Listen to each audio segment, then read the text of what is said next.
Now, Joseph Valente was the winner of the 11th series of The Apprentice back in 2015, and he's joining us on the show here just now. How are you doing today? Yes, I'm fantastic, Toby. Hope you're well. Happy New Year. Yep. Happy New Year as well, if it's not too late to say it, I guess. Now, let's take you back to 2015, first of all. Were you surprised to win The Apprentice? If you want my honest answer, no, I wasn't. I don't want you to think I'm overconfident by saying that, but I am a believer that if you enter into any competition, if you're truly serious about winning, then you must believe that you are going to come first place, or there is no point in entering as far as I'm concerned. Yeah, that's quite interesting because a lot of the candidates this year seem really confident, maybe even overconfident, but I guess you have to be like that. Yeah, 100%. There's a difference between overconfident and deluded, I think. Yeah. You've got to be able to walk the talk. That's something that I absolutely pride myself on. I talk a big game, but I can most definitely back it. Yeah, definitely. And was it still quite daunting maybe to go on to The Apprentice? Because it's a kind of scary show, isn't it? There's the music and everything that's scary enough, even though you obviously can't hear that in real life when you're filming. Oh, incredibly daunting. I'd be lying to you if I said that it wasn't. It was, a very, very incredible experience, but extremely challenging. It was by no means a fun process. I look back now, thinking that it was excellent, but at the time, wow, it was so difficult. The filming alone is just hours and hours a day. You're out for 16, 18-hour days. Wow. You're working 6 to 7 days a week. The pressure around the boardroom, and being worried about your teammates trying to screw you over, and making sure you win the task. It's incredibly difficult. Not much sleep. You're sleeping in a house with loads of people that you don't know. You're being woken up by cameras in your face at 4 a.m. So it really is a tough old experience. It's not for the faint-hearted. Yeah, that's true, and that's a good point about your teammates trying to screw you over and stuff, because you sort of have to be a fighter, don't you? If you're not a person that usually defends yourselves or even attacks, you could get fired quite easily. I think you have got to be able to hold your own in a boardroom. If you can't, you're never going to be Lord Sugar's business partner. That's kind of part of the process. They're trying to weed out the weak from the strong. They're pushing you, they're testing you, they want to get the best person out of the group by the end of the process, and that's what they set up and design the tasks around. Yeah. So where do you get your work ethic from, do you think? Well, I left school quite early, and I went straight into construction as an apprentice. And I've come from a working class background, and we struggled financially growing up. And I understood very early that if I wanted to create a future that was, different to the one that I grew up in, that I'd have to do something different. I'd have to change my circumstances. So I decided to start a business in construction at 22 years of age. And that kind of leads me all the way up until this point, really, where I'm now teaming up with Mercedes-Benz Vans to be talking to businesses out there in the marketplace around creating sustainable growth. And if you'd have asked me at 22 years of age when I was a plumber starting a plumbing business, at 32 years of age, would I have won The Apprentice, been in Forbes, created a multi-million-pound national company, sold it, and now trained construction businesses? The answer would probably have been no. And that's why I feel very, very privileged to be here today, to be able to, speak to you and speak to the market and give advice to business leaders out there. Yeah. Do you think that because you came from not the best start, I guess, do you think that there is a perfect upbringing to have, or does it not really matter as long as you have that mindset that you can go anywhere? Yeah, it's a fantastic question. And for me, you know, it really comes down to the individual, because you can come from poverty and you can want it so bad that you break away from it and you change your stars. And that's usually a, you know, starting point for most entrepreneurs. You know, if you come from wealth, right, at some point in that family tree, someone has been at the bottom that's created that wealth. So wealth was always born from the bottom. It's just when you're born into it, and at what time. You know, you can be super wealthy and you can be extremely unmotivated because you've got everything, or you can be super wealthy and that can inspire you to do more, or be like your dad, or be like your mum, and go on to carry on building the family empire,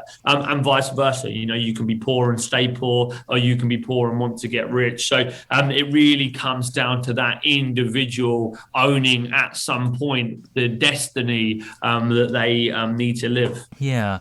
And in terms of what makes a good apprentice candidate, do you also have to have that same mindset, I guess? And does experience help and things like that? I mean, I'd already run a business for 3 years in construction up until that point. I scaled it myself. And so I was pretty strong. You know, I'd been working 7 days a week. I'd been doing 16, 18-hour days to get that business to grow. So I felt like I had a lot of confidence. I had a lot of experience. I'm not afraid to put in the hard work. So that definitely was my apprenticeship for The Apprentice. So, you know, you've got to be confident. You've got to stand out. You've got to be unique. They're not after boring characters. They're after people that, you know, will create entertainment and eventually deliver on what they say they're going to do. Yeah, that's an interesting point, because I guess before you even get on the show, there's still a bit of a fight to make yourself stand out. Without a doubt. I mean, you know, I applied and there was 60,000 people, you know, on the interview series, on the day where you go down to the first auditions. You know, they whittle it down from like 60,000 to 4,000, then it's 2,000 to 500, 4,000 to 500, then it's 500 to 30, then it's 30 to 18, similar numbers to that. So, you know, getting in is a achievement in itself. Yeah.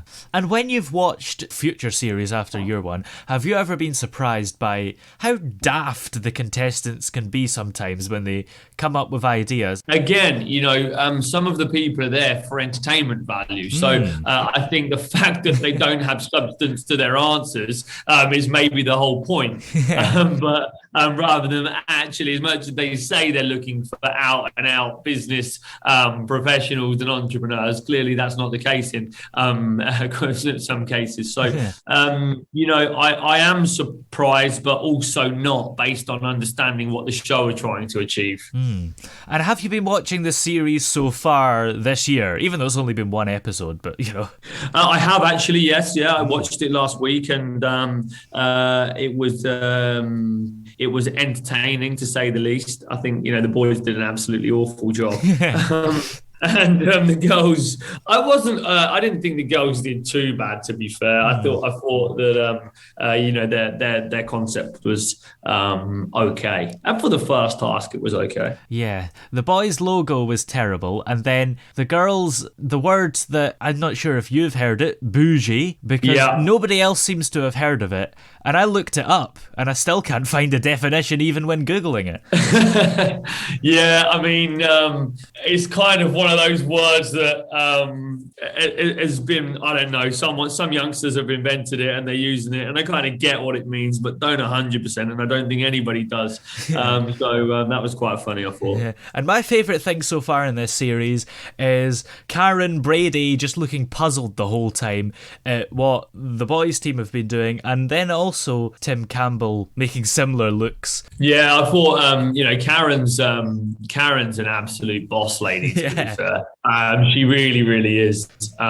She is hardcore and doesn't take any nonsense. I've got quite a lot of admiration for her, actually. I think she's great. And I thought Tim was good. I thought he was a little bit soft, if I'm completely honest. I think, you know, Claude plays much more of a kind of a fear-mongering role than what he does. There's got to be that fear in the process. Yeah. Do you think because Tim is a former winner, he sort of knows what it's like? Is that maybe why he's a bit soft? Yeah, I think so. I think potentially that could be the case. Yeah.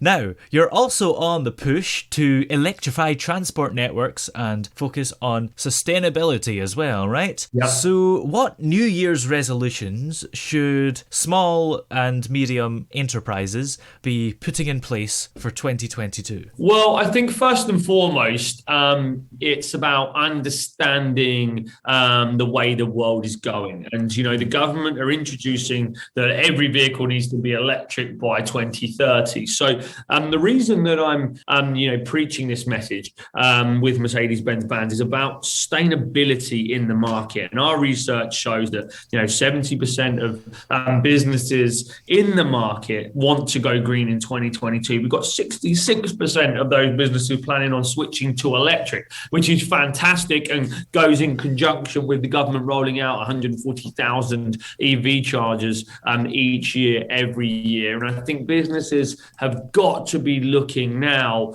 at creating change. The world is moving forward at a rate that we've not seen before. And if you aren't prepared to change and adapt, then there may be an incident where you can get left behind. So I really just want to be pushing businesses to think about sustainability in all areas of their organization. Yeah. And why do you think so many businesses are wanting to adapt? Well, in my experience, businesses want to do the right thing. Most people in business set up because they want to help people, or they've seen an opportunity to create innovation against an existing product, or they believe they can do it better than the company that they've worked for. And so I think people are interested in going electric. It's great for the environment. It's great for the market. It's great for their business. And,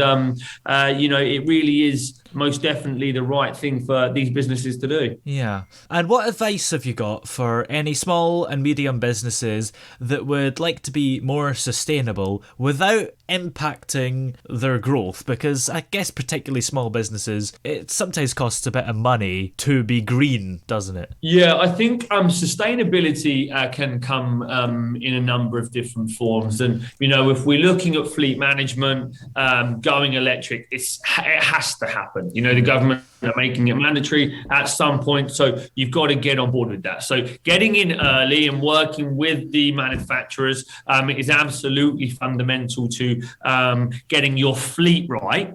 But sustainability within your business in all departments, be looking at ways to automate processes, be looking at ways to create efficiencies and economies of scale. If we don't want to impact the growth, we need to ensure that we are efficient across the whole business as we continue to scale up and we take on these new initiatives as the business pushes to the next level. Yep, absolutely. Well, where can we go to find out more information about this? So if you head over, or those listening, head over to Mercedes-Benz.co.uk, they're going to be able to find out all the information and a lot more over on their website. Great. And of course, the new series of The Apprentice continues with the second episode tonight on BBC One at 9 p.m. And Joseph, stay safe and thanks very much for coming on today. Yeah, thank you for having me. Take care.